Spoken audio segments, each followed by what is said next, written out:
দেখো নমস্কার বন্ধু, তোমরা দেখছো তোমাদের প্রিয় ইউটিউব চ্যানেল জেস গুরু পুরুলিয়া। জেস গুরু মানেই কিছু নতুনত্ব। তো অনেকেই রিকোয়েস্ট করেছিল স্যার ইংলিশ ভার্সন নিয়ে আসার জন্য। আমি তো জেটেটে 2016 সোশ্যাল স্টাডিজটা আমি ইংলিশ ভার্সনে নিয়ে এসেছি, যাতে করে তোমাদের সুবিধা হয়। তো 2024 সালের টেটের প্রিপারেশন নিতে গেলে তোমাদেরকে কিন্তু অবশ্যই 2016 সালের কোশ্চেনটা কিন্তু লক্ষ্য করতে হবে। তো যাই হোক, যেসব বন্ধু নতুন তারা অবশ্যই চ্যানেল সাবস্ক্রাইব করে নেবে, এবং যদি ভিডিও ভালো লাগে তো লাইক করবে, শেয়ার করবে, কমেন্ট করবে। আমি বেশি কথা না বলে সোজাসুজি ভিডিওতে চলে যাচ্ছি। এরপর 2012 সালের কোশ্চেন নিয়ে আমরা আলোচনা করব। তো দেখো, প্রথম যে কোশ্চেন ছিল, which of the following is not a human and political right. দেখো, আমাদের সংবিধানের 19 নম্বর ধারায় কিন্তু বলেই দেওয়া রয়েছে, ঠিক আছে। অনেকগুলো অধিকারের গল্প বলা হয়েছে। তো right to associations or institutions, right to property, তারপর রয়েছে right to assembles or hold meeting, তো রাইট টু এক্সপ্রেশন, ঠিক আছে। তো দেখো, এই যে প্রশ্নটা, এই প্রশ্নটার সঠিক উত্তর যেটা হয়ে যাবে সেটা হচ্ছে রাইট টু প্রপার্টি।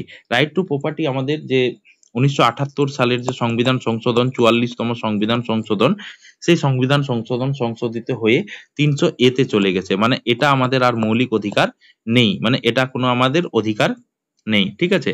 তো রাইট টু প্রপার্টি হচ্ছে আমাদের সঠিক উত্তর। বাকিগুলো সবগুলোই কিন্তু আমাদের সংবিধানের 19 নম্বর ধারাতে দেওয়া রয়েছে। পরের দেখো যে কোশ্চেনটি আমরা আলোচনা করব, যে what is meant by above the law. দেখো, এখানে যে অ্যাবাভ দ্য ল, আইনের উপরে কিন্তু কেউ নেই, ঠিক আছে। তো এইখানে যে আইনের উপরে কেউ নেই, no one is above the law. তাহলে যে প্রথম যেটা অ্যান্সার রয়েছে, যে the nation is not answerable to the law, মানে জাতি কিন্তু আইনের কাছে মানে উত্তরদায়ী নয়। The does not follow the law, আইন মানবে না। টু কমিট ইললিগাল অ্যাক্টস, মানে বিভিন্ন রকম মানে যে অপ্রাসঙ্গিক মানে আইন বিরোধী কাজ করে ফেলবে, অল অফ দিস। তো এর সঠিক অ্যান্সার যেটা হয়ে যাবে, দ্য মানে nation is not answerable to the law. তার মানে কি হচ্ছে কি জানো, যে রাষ্ট্র কানুনকে প্রতি উত্তরদায়ী নেই, হ্যাঁ, অ্যাবাভ দ্য ল, যে আইনের উপরে কিন্তু কেউ নেই। দেখো, তারপরে হচ্ছে যে মানে যে কোশ্চেন রয়েছে, যে হুইচ অফ দ্য ফলোইং মানে যে অ্যাজ আ গোল্ডেন ফাইবার। তাহলে গোল্ডেন ফাইবার কোনটা? এটার সঠিক অ্যান্সার যেটা হয়ে যাবে সেটা হচ্ছে জুট। তাহলে জুটটা হচ্ছে গোল্ডেন ফাইবার, ঠিক আছে। কেন কি? কারণ জুটের হচ্ছে কি বলতো, শাইনি ব্রাউন কালারস আছে বলেই এটা হচ্ছে কি বলতো, শাইনি ব্রাউন কালার, যার জন্য এটা কিন্তু গোল্ডেন ফাইবার, ঠিক আছে। পরের দেখো যে কোশ্চেন রয়েছে, দেখো যে এখানে আমাদের যেটা সংবিধানের যে অ্যামেন্ডমেন্টস রয়েছে, তার অ্যামেন্ডমেন্টস এর উপর বেস করে যে panchayat been given constitutional status. আমাদের কত নম্বর সংবিধান সংশোধনে পঞ্চায়েতকে একটা কনস্টিটিউশনাল স্ট্যাটাস দেওয়া রয়েছে? সংবিধানের 71তম সংবিধান 1992 সালে হয়েছিল, 72তম 1992 সালে, 73তম 1992 সালে, 74তম 1992 সালে, ঠিক আছে। তো এই প্রশ্নটার সঠিক উত্তর যেটা হয়ে যাবে সেটা হচ্ছে 73তম সংবিধান সংশোধন, যেটা 1992 সালে হয়েছিল। দেখো, তো এখানে আমাদের সংবিধানের 243 নম্বর ধারায় পঞ্চায়েত অধিকার সম্পর্কে বলা আছে, এবং এটা হচ্ছে আমাদের পার্ট 9, সংবিধানের পার্ট 9-এ এই অংশটা কিন্তু বর্ণিত রয়েছে। আমরা নেক্সট ভিডিওতে সেগুলো আলোচনা করব। দেখো, এরপরে যে কোশ্চেন রয়েছে, the type of weather most suitable for gardening, মানে যে দেখো সবচেয়ে উপযুক্ত মানে জলবায়ু কোনটা যেটা গার্ডেনিং এর ক্ষেত্রে? টেম্পারেট, মেডিটেরিয়ান, তারপরে মনসুন না তুন্দ্রা। তো এর সঠিক অ্যান্সার যেটা হয়ে যাবে সেটা হচ্ছে মেডিটেরেনিয়ান, ঠিক আছে, ভূমধ্য সাগরীয় জলবায়ু, যেখানে কিন্তু বিভিন্ন ধরনের ফল, ঔষধি গাছ, বাদাম, হার্ব ইত্যাদি চাষ করা হয়ে থাকে। তাহলে ভূমধ্য সাগরীয় জলবায়ু মানে হচ্ছে আমাদের বাগান করার ক্ষেত্রে খুব উপযুক্ত। পরের দেখো যে কোশ্চেন রয়েছে, দেখো যে which of the following is the first state to state mid day meal programme. Mid day meal programme নিম্নলিখিত কোন স্টেটটা প্রথম শুরু করেছিল? দিল্লি, কেরালা, তামিলনাড়ু না ওয়েস্ট বেঙ্গল? দেখো, এর সঠিক অ্যান্সার যেটা হয়ে যাবে সেটা হচ্ছে তামিলনাড়ু। তাহলে হচ্ছে 1956 সালে, 1956 সালে কে কামরাজ যখন মুখ্যমন্ত্রী ছিল তামিলনাড়ু, তখন কিন্তু এই প্রোগ্রামটা হয়েছিল, ঠিক আছে। কে কামরাজ মুখ্যমন্ত্রী থাকাকালীন তামিলনাড়ুতে মিড ডে মিল, এই মিড ডে মিলের বর্তমান নাম হচ্ছে পিএম পোষণ। এটাও কিন্তু তোমরা মনে রাখবে, পিএম পোষণ, ঠিক আছে। এটাও কিন্তু তোমরা মনে রাখবে, ঠিক আছে। তামিলনাড়ু শুরু করেছিল প্রথম, তারপর সারা দেশ জুড়ে এটা হয়েছিল, পাইলট প্রজেক্ট হিসাবে তামিলনাড়ুতে শুরু হয়েছিল। তারপরে ধরো নেক্সট কোশ্চেনটা হয়েছে যে in what two ways can government implement equality guaranteed by the constitution, মানে যে কোন দুটো পদ্ধতি অনুসরণ করে সরকার আর কি সবাইকে সমতা প্রদান করে, সমতা প্রদানের জন্য তারা করে থাকে আর কি, সমতা প্রদান মানে হচ্ছে ইকুয়ালিটি। তো দেখো হচ্ছে ফার্স্ট অপশন যেটা রয়েছে, প্রোটেকশন অফ কনস্টিটিউশন, সংবিধানকে রক্ষা করা, মানে সংবিধান কি করবে? রক্ষা করবে for minorities and weaker section, যারা দুর্বল রয়েছে, মাইনরিটি রয়েছে, তাদেরকে প্রোটেক্ট করা, ঠিক আছে। তারপর হচ্ছে 2 নম্বর to implement plans or schemes by making laws, আইন করে বিভিন্ন রকম প্ল্যানস বা যোজনা বা স্কিম তৈরি করা। To propagate the constitution throughout the nation. তারপরে asking officer to behave equally towards the all persons. তাহলে এটা ভুল প্রথমেই, তাহলে এর সঠিক অ্যান্সার হয়ে যাবে কি বলো, to implement plans or scheme by making laws. ঠিক আছে। তো এই করে আমরা কিন্তু মানে বিভিন্ন রকম স্কিম বা প্ল্যান করে আমরা কিন্তু জাতির মধ্যে আমরা সমতা ফেরানোর চেষ্টা করি, মানে আমাদের ইন্ডিয়ান কনস্টিটিউশন সেটা বলছে। তারপরে পরের দেখো কোশ্চেন যেটা রয়েছে, দেখো which of the following is not a bicameral legislature. Bicameral legislature মানে এখানে দেখো বিধানসভা আর একটা হচ্ছে বিধান পরিষদ, এই দুটো থাকবে স্টেটের ক্ষেত্রে, যেভাবে আমাদের সেন্ট্রালের রয়েছে লোকসভা আর রাজ্যসভা। তো কোন স্টেটে নেই সেটা, ঠিক আছে, মানে হচ্ছে এখানে যে এই কোশ্চেনটা সেটাই বলছে।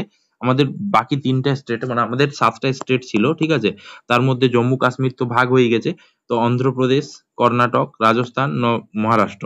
তো এর সঠিক অ্যান্সার যেটা হয়ে যাবে সেটা হচ্ছে রাজস্থান। বাকি যে স্টেট গুলোতে রয়েছে সেটা হচ্ছে বাইক্যামেরাল লেজিসলেচার রয়েছে, বিধানসভা বিধান পরিষদ দুটোই কিন্তু আছে। পরের দেখো যে কোশ্চেন রয়েছে যে what does investment in human capital mean. Human capital means মানে এখানে ইনভেস্টমেন্ট বলতে কি বোঝানো হয়েছে, to give right education to everyone, সবাইকে সঠিক শিক্ষা দেওয়া। No right medical care to all, মানে সবাইকে সঠিক চিকিৎসা দেওয়া। No to provide training to those person who are interested in any kind of skill. কেউ যদি কোনো মানে স্কিল শিখতে চায়, দক্ষতা শিখতে চায়, তাকে মানে ট্রেনিং প্রদান করে না, অল অফ দিস সবগুলাই। তো এটা ভুলে ভুলে তোমরা কিন্তু অল অফ দিস করে ফেলবে, ঠিক আছে। তো এর সঠিক অ্যান্সার হয়ে যাবে কি, যে সবাইকে সঠিক শিক্ষা দেওয়া। আমি যদি সবাইকে সঠিক শিক্ষা দিতে পারি, আমরা যদি হিউম্যানকে একটা রিসোর্স বানিয়ে ফেলতে পারি, আমাদের কিন্তু অনেক লাভ। কারণ এরাই পরবর্তীকালে, এদেরকে যদি আমরা প্রোডাক্টিভ বানাই, এরাই পরবর্তীকালে আমাদের দেশ ও জাত মানে সমাজ ও সভ্যতার জন্য, জাতির জন্য অনেক কিছুই কন্ট্রিবিউট করতে পারবে। কারণ হচ্ছে যে একটা হচ্ছে মানে চিলড্রেন হচ্ছে ফিউচার জেনারেশন, ঠিক আছে। আর কোন জাতিকে শেষ করতে গেলে তার শিক্ষাটাকে শেষ করে দাও, এটা বলে না কথায় কথায়। পরে দেখো যে কোশ্চেন রয়েছে যে which 3 levels of ministers are possible for state. একটা স্টেটের ক্ষেত্রে কোন কোন মিনিস্টার গুলো থাকার পসিবল রয়েছে, ঠিক আছে। তো দেখো এখানে আছে যে এর সঠিক অ্যান্সার যেটা হয়ে যাবে, ডাইরেক্ট আমি অ্যান্সারটা বলছি, এটা হচ্ছে cabinet minister, minister of state and deputy minister. এগুলো কিন্তু একটা স্টেটের ক্ষেত্রে মিনিস্টার থাকে, ঠিক আছে। এখানে চিফ মিনিস্টারের গল্প নেই, এখানে মিনিস্টার গুলো কোনটা থাকে, তো ক্যাবিনেট মিনিস্টার প্রথম সারির মিনিস্টার যারা মুখ্যমন্ত্রী পরে থাকে, তারপরে মিনিস্টার অফ স্টেট মানে স্বাধীন দায়িত্ব প্রাপ্ত, এবং তার ক্যাবিনেট মিনিস্টারের অ্যাসিস্ট্যান্ট থাকে, ঠিক আছে। পরের দেখো যে কোশ্চেন রয়েছে, দেখো যেখানে যে which of the following states have traditionally been successful in eradicating poverty with the help of, মানে হচ্ছে হাই এগ্রিকালচার গ্রোথ রেটস, মানে চাষবাসকে আরো উন্নত করে যে কোন দুটি স্টেট কি করেছে, তাদের যে দারিদ্রতা ছিল সেটাকে দূরীকরণ করেছে। কেরালা, ওয়েস্ট বেঙ্গল, পাঞ্জাব তামিলনাড়ু, না পাঞ্জাব হরিয়ানা, না অন্ধ্রপ্রদেশ তামিলনাড়ু। তো এর সঠিক অ্যান্সার যেটা হয়ে যাবে সেটা হচ্ছে কেরালা এবং ওয়েস্ট বেঙ্গল, ঠিক আছে। পরের দেখো যে কোশ্চেন রয়েছে average income, average income is total income, মানে হচ্ছে ইনকাম পার ক্যাপিটা ইনকাম, ঠিক আছে। মানে আমাদের যে ন্যাশনাল ইনকামের ব্যাপারে একটা কোশ্চেন রয়েছে, সেটা হচ্ছে যে কোশ্চেনটা হচ্ছে কি, যে total national income by population, মানে হচ্ছে অফ দ্য কান্ট্রি, আমাদের যত জাতীয় আয় এবং তার by population of the country, per capita income and total national income, তো national wealth and per capita countries per capita income, তারপরে হচ্ছে national income and national budget. তো এর সঠিক অ্যান্সার যেটা হয়ে যাবে সেটা হচ্ছে total national income by population of the country দিয়ে যদি আমরা ডিভাইড করতে পারি, তাহলে আমরা কিন্তু টোটাল ন্যাশনাল ইনকামটা পার ক্যাপিটা হিসাবে পেয়ে যাব, ঠিক আছে। পরের দেখো যে কোশ্চেন ছিল যে which of the following is an example of plastic currency. প্লাস্টিক কারেন্সির কোনটা উদাহরণ, cheque, bank overdraft, no credit card, no demand draft. তো এর সঠিক অ্যান্সার যেটা হয়ে যাবে সেটা হচ্ছে ক্রেডিট কার্ড, ঠিক আছে। তো credit card, debit card, phone pay, Google pay, এগুলো হচ্ছে প্লাস্টিক কারেন্সির উদাহরণ, ঠিক আছে। তারপরে ধরো একটা কোশ্চেন ছিল একদম পুরো বাস্তবমুখী কোশ্চেন, তোমরা যদি মানে একটু ভালো করে বুঝো প্রশ্নটার উত্তর করতে পারবে। I booked A Maruti Swift Dzire for মানে যে 5,10,000, আমি 5,10,000 টাকা দিয়ে একটা মারুতি কার বুক করেছিলাম। The car was to be delivered in 6 month, মানে গাড়িটা 6 মাসের মধ্যে ডেলিভার করা হয়েছিল, ঠিক আছে।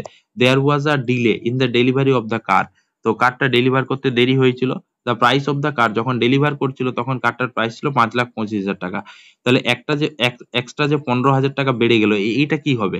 তাহলে আমাকে কি দিতে হবে পয়সাটা, না আমাকে কি দিতে হবে না পয়সাটা, নো আই হ্যাভ, মানে আমি কি করব, আমি কি এটাকে ক্যান্সেল করে দেব, যে এই যে বুকিংটা করেছিলাম এই বুকিংটা কি আমি ক্যান্সেল করে দেবো, না আমি অর্ডারটা চেঞ্জ করব, আমি অন্য গাড়ি নেব যেটা অ্যাভেলেবেল থাকবে।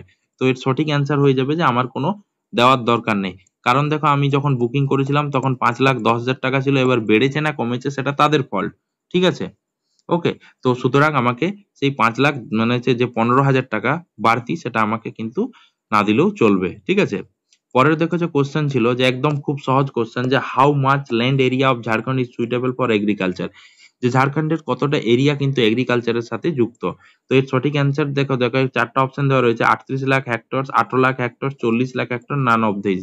সঠিক ফিগার জানা না থাকলে তুমি কিন্তু এর অ্যান্সার করতে পারবে না, কারণ ঝাড়খণ্ড নলেজ একটা কিন্তু টেট পাস করতে গেলে খুব গুরুত্বপূর্ণ একটা জায়গা স্কোরিং। তো এর সঠিক অ্যান্সার হয়ে যাবে 38 লাখ হেক্টর হচ্ছে ঝাড়খণ্ডের চাষাবাদের যোগ্য, কারণ ঝাড়খণ্ড প্রাইমারি স্টেট হিসাবে এগ্রিকালচারের সাথেই কিন্তু যুক্ত। ঠিক আছে, এবং এখানে প্রচুর পরিমাণে মানুষ এগ্রিকালচারের সাথে যুক্ত, যেখানে কিন্তু ঝাড়খণ্ডের যে গ্রিন গ্রিন সিম্বলটা ঝাড়খণ্ডকে কিন্তু রিপ্রেজেন্ট করে।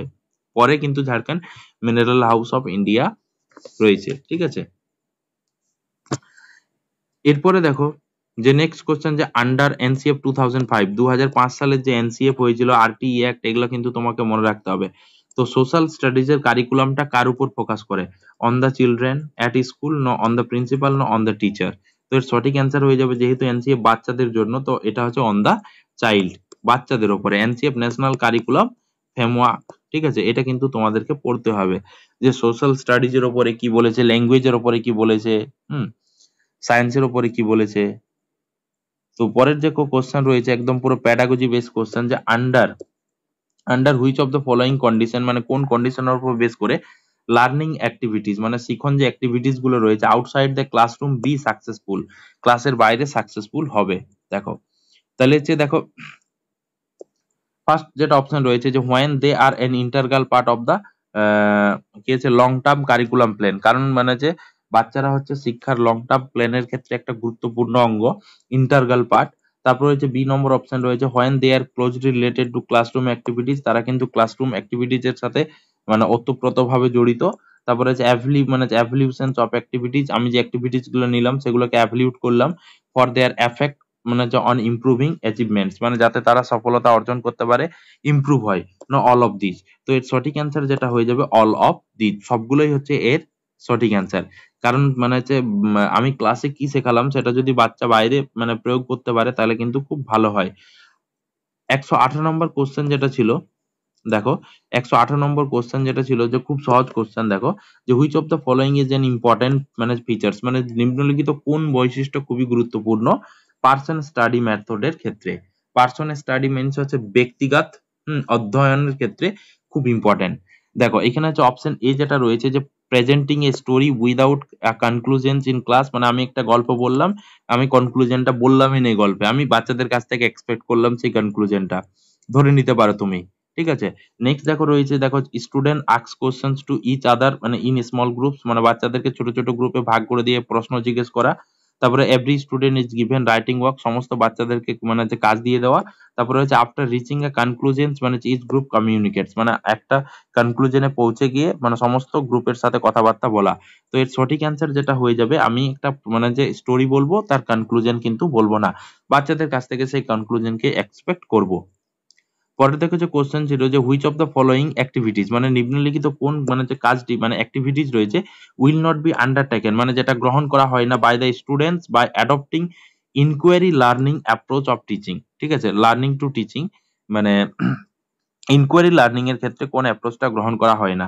দেখো এখানে চারটা অপশন দেওয়া রয়েছে: question answer, confronted without doubtable conclusion, তো building relationship, no making test. তো এর সঠিক অ্যান্সার হয়ে যাবে কোশ্চেন অ্যান্সার। ঠিক আছে, এর সঠিক অ্যান্সার হয়ে যাবে প্রশ্ন উত্তর, কোশ্চেন অ্যান্ড অ্যান্সার। পরে দেখো যে লাস্ট আজকের আলোচনার শেষ কোশ্চেন রয়েছে, এরপর 2012 সালের কোশ্চেন আলোচনা করা হবে। তো দেখো এখানে যে দেখো যে লাস্ট কোশ্চেন রয়েছে, দেখো যে what is one reasons for teachers not giving enough importance to laboratory work in various subject, যে এখানে একটা অনেকগুলো মানে কারণ রয়েছে শিক্ষকের ক্ষেত্রে যেটার জন্য নট গিভিং এনাফ ইম্পর্টেন্স, যার জন্য কোনো গুরুত্বপূর্ণ প্রদানের কোনো প্রয়োজন নেই টু ল্যাবরেটরি ওয়ার্ক, মানে প্রয়োগশালা ব্যবহারের ক্ষেত্রে বিভিন্ন সাবজেক্টে। দেখো কেন, কেন কি কারণ দেখো এখানে যে দেখো অপশন রয়েছে যে it is necessary for the subject for which it is মানে প্রপোজ, এটা হচ্ছে যে সাবজেক্টটা প্রপোজ করা হচ্ছে তার জন্য খুব গুরুত্বপূর্ণ। তারপর হচ্ছে কি যে ধরো তোমার যে laboratory facilities are not available in school, মানে বিদ্যালয়ে মানে যে ল্যাবরেটরি ব্যবহার ঠিকঠাক নেই। তারপরে হচ্ছে ইট ইজ নট অ্যাভ্যালুয়েটেড, এটাকে মূল্যাঙ্কিত করা যায় না।